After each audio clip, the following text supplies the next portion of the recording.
Bravely Default 2 actually makes a remarkably poor first impression, one that serves to reinforce a lot of the misgivings I had about the game.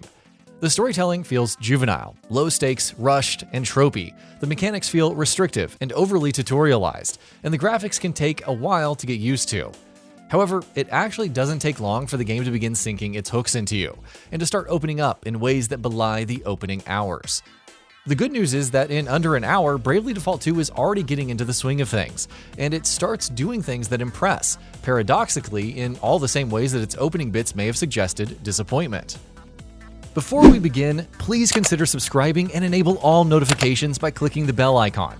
With that out of the way, let's get started. The most immediate and striking of these is actually the graphics.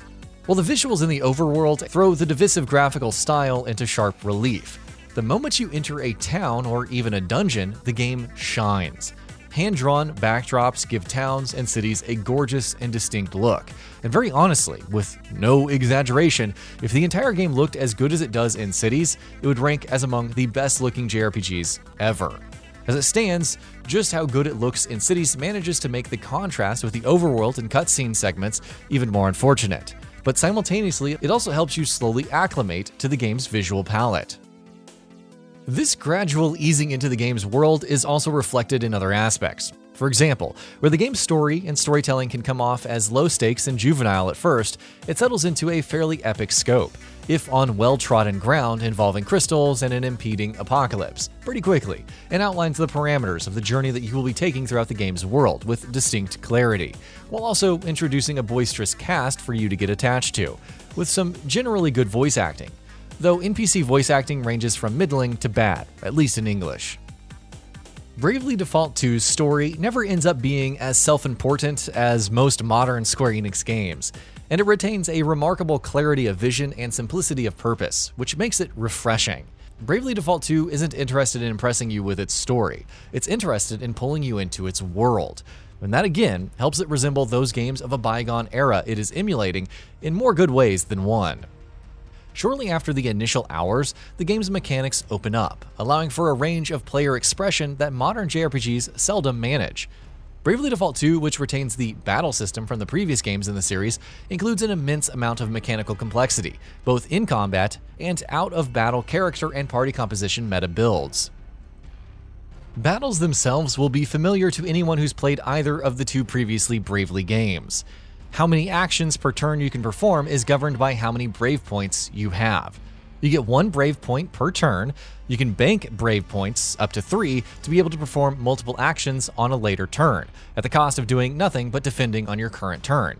Conversely, you can also borrow Brave points against future turns, again up to 3, to be able to perform multiple actions on your current one even if you didn't have any Brave points banked, at the cost of being immobile for as many turns as Brave points you've borrowed. Combined with a clever system of elemental and physical weaknesses and resistances, as well as unique abilities that players get depending on what class their characters are, and special summons-style attacks they can unleash upon meeting certain conditions, battles end up being extremely involved, absorbing, and enjoyable affairs. Even fighting regular enemies can be extremely fun, giving you the opportunity to experiment some new strategies and combos you may not want to try for the first time during a bigger boss battle, for example. Bravely Default 2 complements these combat mechanics with some ridiculously deep character building options as well. Featuring a ridiculously expansive job system, the game allows the option to spec and respec characters based on your current needs while throwing little in the way of penalties. There are dozens of jobs in Bravely Default 2, and the game expects you to be switching among them across all characters at a routine basis, something that it also enables by letting you level up and max out a job extremely quickly. By allowing you to have a main job, one that you get experience for and level up, and a sub-job, which you retain abilities for but do not get EXP for, it allows you to create all sorts of crazy broken and overpowered character builds. In general, the freedom of character builds in Bravely Default 2 and how forthcoming the game is with that is indicative of another admirable tendency. Bravely Default 2 is also conscious of never wanting to waste the player's time, something that is apparent in other ways too. Take, for instance, battles.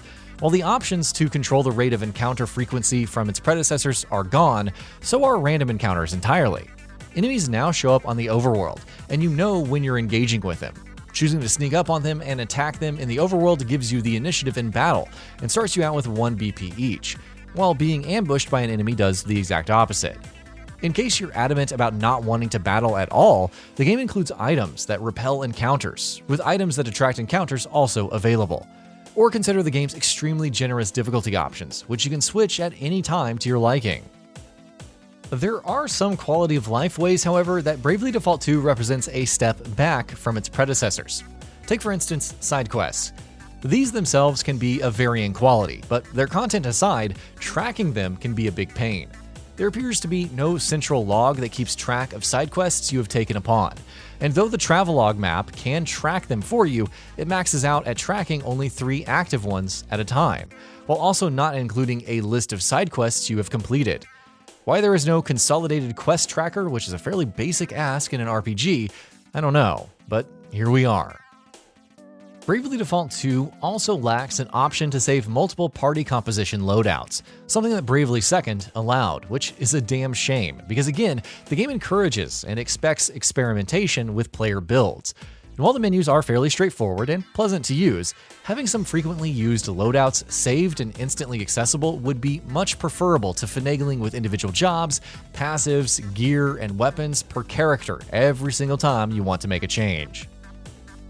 On the other hand, in terms of music, Bravely Default 2 is a very clear winner over both of its predecessors, which is no small praise, given how remarkable, especially the original Bravely was on this front. In terms of dungeon design, Bravely 2 is again the best, including some extremely well-designed labyrinths that have meaningfully substantial branching paths, with great loot for the player willing to go off of the beaten path, as well as some great visual variety, and some remarkably well-designed boss battles with unique, exacting strategies to boot. There's a lot of Bravely Default 2 to go through, but through that substantial runtime, the quality rarely, if ever, really flags. Unlike the original Bravely Default, the game also manages to sidestep the issues of repetition that plagued those games and kept them from reaching their full potential.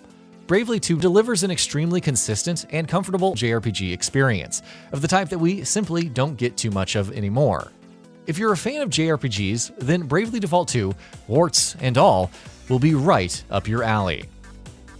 So, what are your thoughts on this? Go ahead and share them in the comments below. And if you liked this video, please subscribe to the channel and enable all notifications by clicking the bell icon to get new video updates. We upload every day and would really appreciate your support. Thanks for watching.